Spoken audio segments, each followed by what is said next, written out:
Good evening, friend. Today I have brought a new topic confession to police, whether in police custody or beyond police custody. So आज का जो topic है वो इस पर है पुलिस को कोई स्टेटमेंट देते हैं तो वेदर इट इज़ एडमिसिबल और not into the court. So before we start this lectures, I would like to show some movie clip. Kindly watch, then we will start this lecture. जनाब, ये पंडित सरासर झूठ बोल रहा है। इसने पुलिस को खुद स्टेटमेंट दिया है जिसमें इसने खुद कहा कि ये इकबाल कादरी है। कंधे के ऊपर उत्तर प्रदेश पुलिस के 2 स्टार लगा रखे हैं। इतना मालूम नहीं है कि पुलिस को दी गई स्टेटमेंट कोर्ट में एडमिसिबल नहीं है। जनाब, ये इंसान जी हाँ, आपने बिल्कुल सही सुना।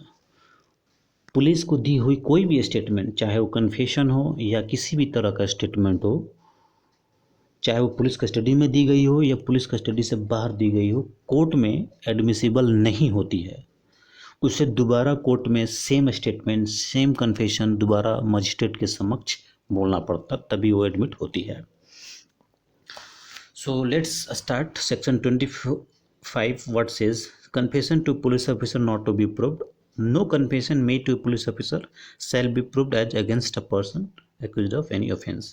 यानी पुलिस को दी हुई कोई भी स्टेटमेंट हो, चाहे वो कन्फेशन से संबंधित हो या किसी अन्य स्टेटमेंट हो, वो कोर्ट में एडमिसिबल नहीं होती है जब तक कि उसे दोबारा मजिस्ट्रेट के समक्ष, उस ट्रायल के कोर्ट के समक्ष दोबारा उस कन्फेशन स्टेटमेंट को नहीं बोली गई हो एक्यूज्ड के द्वारा, तब तक कोर्ट में एडमिट नहीं होती है। सेक्शन 25 और सेक्शन 26 दोनों एक ही बात करता है। सेक्शन 25 में पुलिस कस्टडी से बाहर कोई स्टेटमेंट दी गई हो उसके बारे में बात करता है, जबकि सेक्शन 26 पुलिस कस्टडी के अंदर ऐसी कोई भी स्टेटमेंट, ऐसी कोई भी कन्फेशन करते हैं तो कोर्ट में एडमिसिबल नहीं होता है जब तक कि उसे दोबारा से उस कोर्ट में नहीं बोला गया। इसे जोड़ी एक रियल केस लॉ मैं आपको बताता हूँ। 2016-17 में एक रियाल इंटरनेशनल का केस था, जो एक छोटे से बच्चे का गला काटकर हत्या कर दी जाती है। प्राइमा फसाई में पुलिस उस बस ड्राइवर को गिरफ्तार करके लाती है और उसे अपने तरीके से कन्फेस करवाती है।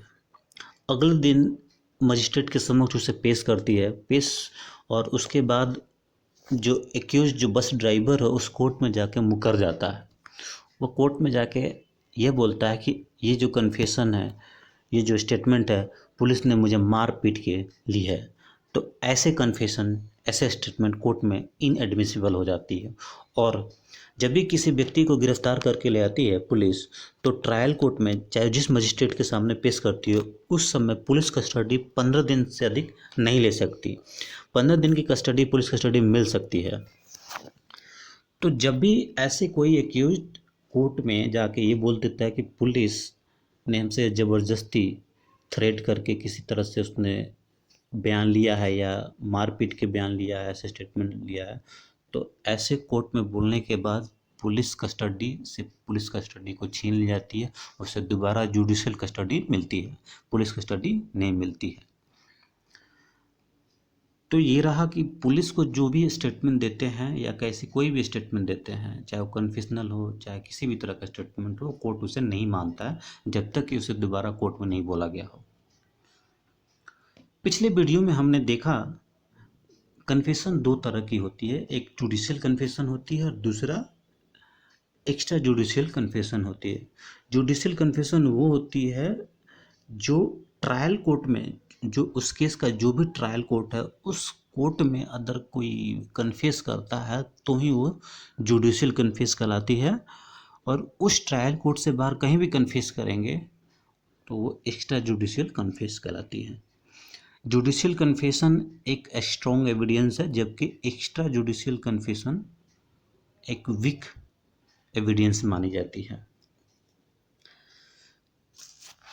एक्स्ट्रा जुडिशियल कन्फेशन वो कन्फेशन होती है जो ट्रायल कोर्ट से बाहर दी गई हो। सेक्शन 24 के अंदर हमने एक बात कही थी, person in authority. Person in authority की कोई भी कन्फेशन देते हैं वो कोर्ट में इरेलीवेंट माने जाते हैं। जैसे कोई पुलिस को कोई स्टेटमेंट दिया या कोई गांव का कोई मुखिया है, उसको किसी ने स्टेटमेंट दिया, नर्स ने अपने डॉक्टर को कोई कन्फेस करके दी। ऐसा कोई भी व्यक्ति, पर्सन इन अथॉरिटी का मतलब वो होता है ऐसा व्यक्ति जिसका एक्यूज्ड पे प्रभाव पड़ता हो, किसी भी तरह का दबाव पड़ता हो, तो ऐसे लोगों को पर्सन इन अथॉरिटी कहते हैं। ऐसे व्यक्ति किसी को कन्फेस देते भी हैं तो कोर्ट में एडमिसिबल नहीं होता है। जैसे कि मान ले, एक्स्ट्रा जुडिशियल कन्फेशन के बारे में आपने समझ लिया। एक केस लॉ और है इससे जुड़ी, Saha versus state of Uttar Pradesh. Saha versus state of UP के केस में साहा जो था अपनी बहू की हत्या कर देता है उस घर में, और हत्या करने के बाद उस घर से बाहर निकलता है और ये बोलता है कि आज मैंने झगड़े की झंझट ही ख़त्म कर दी। यह बात उसके आसपास पड़ोसों लोगों ने भी सुना, और जब वो घर से बाहर निकला तो उसके हाथों में एक चाकू भी थी, और साथ में ये भी बोलते हुए बाहर निकला था कि आज मैंने झगड़े का झंझट भी खत्म कर दिया। ट्रायल कोर्ट ने इसे सज़ा दे दी। ट्रायल कोर्ट के बाद में डिफेंस किया सुप्रीम कोर्ट में। सुप्रीम कोर्ट ने कहा कि, सुप्रीम कोर्ट में शाह ने कहा कि मैंने ऐसा थोड़े ही बोला था कि मैंने अपनी बहू की हत्या कर दी, मैंने तो ये बोला था कि मैंने तो आज झगड़े की झंझट ही ख़त्म कर दी। इस केस में जो भी एक्स्ट्रा जुडिशियल कन्फेस किया था, 2-3 लोगों ने उसे सुना। सुनने के बाद लोगों ने बयान दिया। उस बयान और जो भी सर्कमटेंशियल एविडेंस है वो और इसकी स्टेटमेंट को कोरेबरेट हो रही थी। तो इस केस में सुप्रीम कोर्ट ने ये कहा, चाहे वो कन्फेशन आप सीधे सीधे कह दें या किसी भी तरह से अन्य स्टेटमेंट के द्वारा कहें, और इसे प्रमाणित होता है कि आपने वो हत्या की है और उस स्टेटमेंट से कोरोबरेट हो रही है, तो वो स्टेटमेंट आपको कन्फेशन में बदल जाएगी और कन्फेस कराएगी। तो मैंने 2 चीज़ आपसे बताया था कि एक्स्ट्रा जुडिशियल कन्फेशन 2 लोगों को देते हैं। एक पर्सन इन अथॉरिटी को देते हैं, वो कोर्ट में एडमिसिबल नहीं होता है। एक होता है पर्सन इन अथॉरिटी के बाद, जैसे इस Saha versus state of Uttar Pradesh के केस में नेबर जो थे, आसपास के लोगों ने सुना उसकी स्टेटमेंट को, ये लोग होते हैं पर्सन इन अथॉरिटी नहीं कहलाएंगे। पर्सन इन अथॉरिटी वो लोग कहते हैं जैसे पुलिस कस्टडी हो गया, पुलिस कस्टडी में किसी पुलिस को दिया, मजिस्ट्रेट के सामने कोई उसके नीचे जो काम कर रहा हो उसने किसी मजिस्ट्रेट को दिया, या गांव का मुखिया है और उसी गांव का कोई व्यक्ति है, उस गांव के व्यक्ति ने मुखिया को कोई भी कन्फेस किया, तो ऐसे कन्फेशन जो होता है पर्सन इन अथॉरिटी को दी होती है और वो कोर्ट में एडमिसिबल नहीं होते। लेकिन इन पर्सन इन अथॉरिटी के अलावा कोई भी व्यक्ति को कुछ भी कन्फेस करते हैं तो कोर्ट में एडमिशन होती है, जबकि अदर जो सर्कमटेंशियल एविडेंस है उससे कोरॉबरेट होने चाहिए, तभी वो judicial confession, extra judicial confession court में एडमिट होती है। तो ये था सेक्शन 25 और सेक्शन 26। इससे जुड़े कुछ केस लॉ है, मैं आपको इससे पढ़ के बता देता हूँ।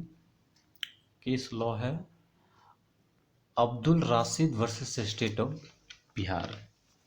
इस केस में अब्दुल राशिद ने एक अपनी confession superintendent of exercise police को दी थी। यानी एक्सरसाइज पुलिस जो होती है, कस्टम विभाग के होते हैं, वो उनको अब्दुल राशिद अपनी कन्फेशनल स्टेटमेंट में दी। सुप्रीम कोर्ट ने अपना तर्क दिया, चूँकि एक्सरसाइज के जो भी सुपरिटेंडेंट है वो पुलिस के इक्विवेलेंट ही होते हैं, तो ऐसे लोगों को भी कोई भी स्टेटमेंट देंगे तो कोर्ट में एडमिसिबल नहीं होगी, सेक्शन 25 और सेक्शन 26 के अंदर। एक दूसरा केस है Sitaram versus state of UP, EA 1966, supreme court page number 1906। Sitaram versus state of UP के केस में सीताराम ने कत्ल करके एक लेटर पर जुर्म कबूल कर डेड बॉडी के पास रख दिया। बाद में पुलिस वहां पहुंची और पुलिस ने उस लेटर को बरामद की। इस केस में सुप्रीम कोर्ट ने कहा कि ये जो लेटर है, जो कन्फेशन लेटर है, वो ना तो पुलिस के समक्ष लिखी गई है, पुलिस के सामने भी नहीं लिखी गई है, और ना ही पुलिस कस्टडी में लिखी गई है, और ना ही पुलिस जब वो लिख रहा था पुलिस वहाँ पहुँची थी। तो ऐसे कन्फेशनल स्टेटमेंट कोर्ट में एडमिट हो जाएगी। दूसरा केस है इम्पेरियल वर्सेस जागिया, EIR 1938, ये प्रिंसिप काउंसिल के केस है।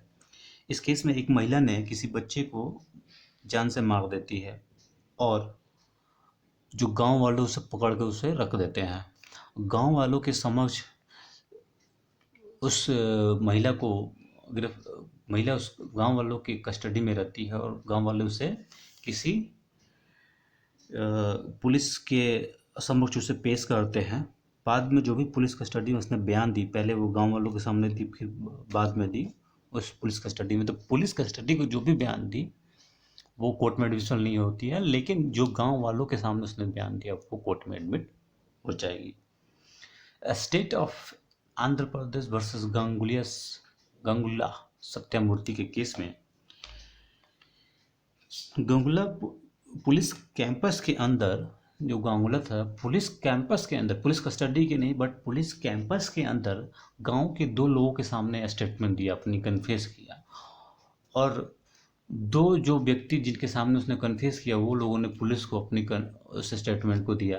पुलिस ने उनकी स्टेटमेंट जो 2 लोगों को दिए, गांगुलिया ने उसकी स्टेटमेंट को रिकॉर्ड किया और उससे समक्ष पेश किया कोर्ट में। और कोर्ट ने ये, माननीय न्यायालय ने इससे माना कि चूँकि ये पुलिस कस्टडी नहीं है और पुलिस के समक्ष भी बयान नहीं दी गई है तो ऐसे कन्फेशन कोर्ट में एडमिसिबल होती है। दूसरा केस है एक state of Delhi versus Navjot Singh Sandhu 2005 supreme court 600 page. इस केस में पुलिस ने अपना दिमाग लगाया कि कन्फेशन कैसे करवाएं। पुलिस ने मीडिया वाले को बुलाया और पुलिस कस्टडी में ही उसकी रिकॉर्डिंग करवाई मीडिया के थ्रू। इस केस में नवजोत संधू ने अपनी कन्फेशन किया मीडिया के सामने और मीडिया ने उसे रिकॉर्ड किया, उसे पब्लिश भी किया, लेकिन वो जो बयान दिया पुलिस कस्टडी के दिन के अंदर दिया और पुलिस भी वहाँ मौजूद थी, तो ऐसे कन्फेशन भी कोर्ट में एडमिसिबल नहीं होगी सेक्शन 26 और सेक्शन 26 के अंदर। तो अब तक इस वीडियो में हमने जाना कि पुलिस को कौन सी स्टेटमेंट कोर्ट में एडमिट होती है, कौन सी एडमिट नहीं होती। तो आप पुलिस कोई बयान दे भी देते हैं तो घबराने की ज़रूरत नहीं, उसे कोर्ट में एडमिसिबल नहीं होती, कोर्ट उसे नहीं मानता। आपको ये कोर्ट में नहीं बोलना है कि आपने ये स्टेटमेंट दिया है बस। इससे जुड़ी और एक बात बता दूं, जो भी स्टेटमेंट पुलिस को देते हैं वो पुलिस उससे जो रिकॉर्ड करती है और रिकॉर्ड करने के बाद वो रिकॉर्ड जब हो जाती है तो वो स्टेटमेंट एक एविडेंस बन जाती है। तो जो भी वो स्टेटमेंट पुलिस को देते हैं CRPC 161 का करते हैं, उससे CRPC 161 का स्टेटमेंट करते हैं। पुलिस स्टेटमेंट यानी CRPC 161 के अंदर उसे रिकॉर्ड करती है। और जब यही स्टेटमेंट आप कोर्ट के सामने बोलते हैं तो वो बयान होता है 164 का बयान, CRPC 164 का बयान करते हैं। तो CRPC 161 की कोई भी वैल्यू नहीं होती, कोई भी रेलिवेंसी नहीं होती है। 164 के बयान को वैलिडिटी होती है, उसकी वैल्यू होती है। तो आपको ये पुलिस के समक्ष जो भी स्टेटमेंट देते हैं, सेम स्टेटमेंट आपको यदि मजिस्ट्रेट या ट्रायल कोर्ट के सामने देते हैं तो कोर्ट में वो एडमिट हो जाती है। तो ऐसे स्टेटमेंट को आप ध्यान से दें। अगर आप पुलिस आपको मारपीट के स्टेटमेंट ली है तो आप सच कोर्ट में बता दें कि पुलिस ने मारपीट के स्टेटमेंट ली है, तो ऐसे स्टेटमेंट को कोर्ट एडमिट नहीं करता है। तो ये रहे सेक्शन 25 और सेक्शन 26। अगला हम आपको बताएंगे इसका कुछ एक्सेप्शनल है, कौन सी स्टेटमेंट पुलिस को देंगे तो वो कोर्ट उसे मान लेगा, अगले सेक्शन 27 के अंदर है, उसको अगले वीडियो में देखेंगे। Thank you. हमारा ये लेक्चर बहुत बड़ा हो जाता है क्योंकि मैं जब भी सेक्शंस को रीड करता हूँ बड़ा डिटेल्स मैनर में उसे समझाने की कोशिश करता हूँ, इसलिए वो वीडियो बहुत लंबी हो जाती है ताकि आपको कोई डाउट ना हो इस सेक्शन से संबंधित। आपसे अनुरोध किया जाता है कि आप इस वीडियो को सब्सक्राइब करें, इस YouTube चैनल को सब्सक्राइब करें और अपने दोस्तों मित्रों में शेयर करें।